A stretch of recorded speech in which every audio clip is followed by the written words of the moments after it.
Welcome to My Days of Our Lives official. I hope everyone is having a wonderful day. Before we begin, please hit the subscribe button and give this video a thumbs up.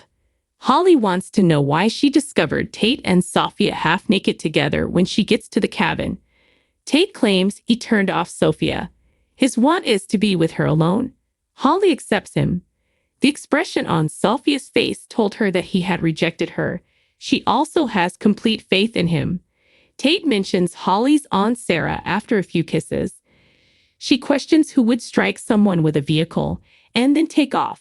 Tate replies, "A terrible person with no conscience." Fiona glances at the vodka bottle as she watches Victoria in her Salem Inn room. When Xander knocks, she tucks it beneath the bed. Her kid needs to see Victoria, so she invites him in.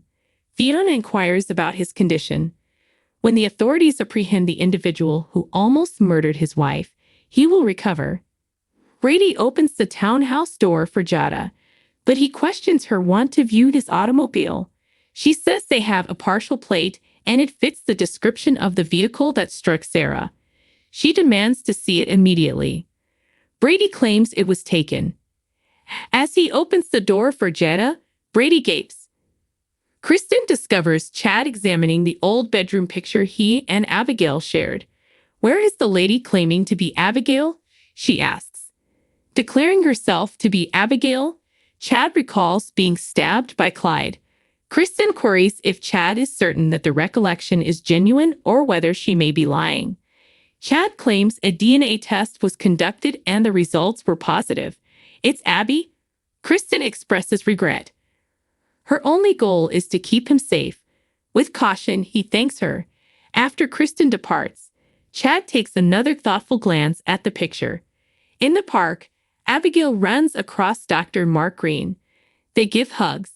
She informs him, looking stressed, that with so many Timura eyes on her, the house seems like a cemetery. She also gave Chad a bone and informed him she recalled the night of Abigail's murder because he had puppy dog eyes for her.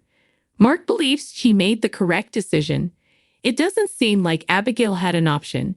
She will now need to maintain her memory if they want everyone to think she is Abigail Dimra. She thinks they work well together and is appreciative that he was able to modify the DNA test. At the cabin, the teenagers have pastries from Sweet Bits. Holly informs Tate that Mark's seen Aaron's photo on Instagram with the name Tate Black attached. However, she doesn't believe he's suspicious.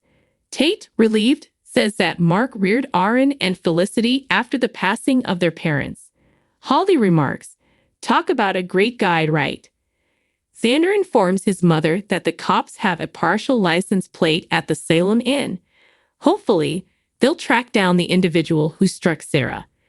Fiona wonders whether Xander's concern that she won't be able to walk again would affect his feelings for her. More than he ever imagined he could love someone. Xander is in love with Sarah. Nothing will make that different. But if she has to adjust to a new way of life, he fears he won't be the guy she needs. Fiona is certain that he is capable of handling it. She is also able to assist. She needs assistance after what she's done. What signifies, he queries. She regrets not supporting him more in the past, but she promises to make it up to him now. She will make up for everything. Xander is bending over Victoria's cot at the Salem Inn, and Fiona is grinning. Brady tells Jada a falsehood at the townhouse, saying that his vehicle was taken the morning of the 14th, the day Sarah was in an accident. He can recall it because it kept him from attending a basic black meeting.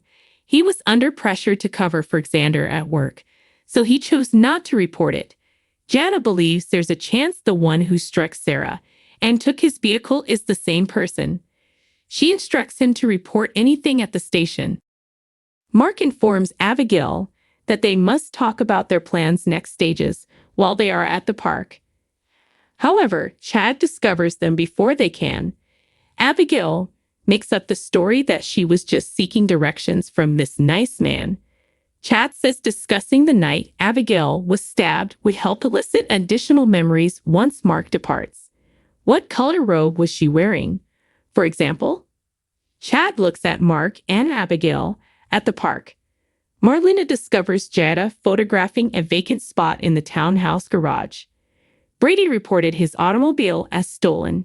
Jada adds, and she inquires as to when Marlena last saw it. The night of the 14th, she remembers seeing Brady's vehicle in her parking spot, but she didn't see Brady. As Kristen passes by, Brady paces the townhouse tensely. She confesses that she grabbed his vehicle after seeing that his front bumper was damaged. She assumed he was Sarah's hit-and-run driver since he was a mess when she last saw him. Rachel would die if she saw him in jail, so she destroyed the evidence. Jana has a somewhat full plate. Brady informs her. Kristen believes Jana is nothing without the automobile. Kristen comforts a tense Brady. Kristen tells Brady to keep his cool and go on his daily activities. Brady is curious as to what happens in most cases when someone runs down a family member. She advises him to pay Sarah a visit in the hospital and express sympathy. Brady frets that he is to blame for her disability. Whatever Theresa did to him, according to Kristen, didn't justify endangering his life. He has to get his life together and become sober. For their daughter, she will assist him. Tate was taken to the hospital by Holly after he rolls his ankle on the beach. She believes they should be secure since every staff member they know is busy. Entering the exam room is Mark. He deadpans. Let me guess. Incident involving lacrosse. Tate explains sheepishly that Aaron moved into his camp spot so he and Holly could be together. He requests that Mark keep it a secret. Fiona gets the vodka bottle after Xander departs for the hospital. She puts it in the garbage, saying she's done with it. I'm going to be the mother that Xander requires. Abigail stammers at the park, perplexed as to why Chad is inquiring about the robe. Does he not think she remembered? As Chad notes, the narrative was well known to a large audience. She tells him that it was not the other way around. He came seeking for her. She is exerting all of her effort. She can leave right now and return to Poplar Bluff if it's not good enough. Chad expresses regret. He is starting to feel stressed out, and he made the mistake of listening to his misanthropic sister. What she recalls or how she appears is irrelevant to him. All he's delighted about is her presence. He invites her to accompany him home. She follows him out with unease.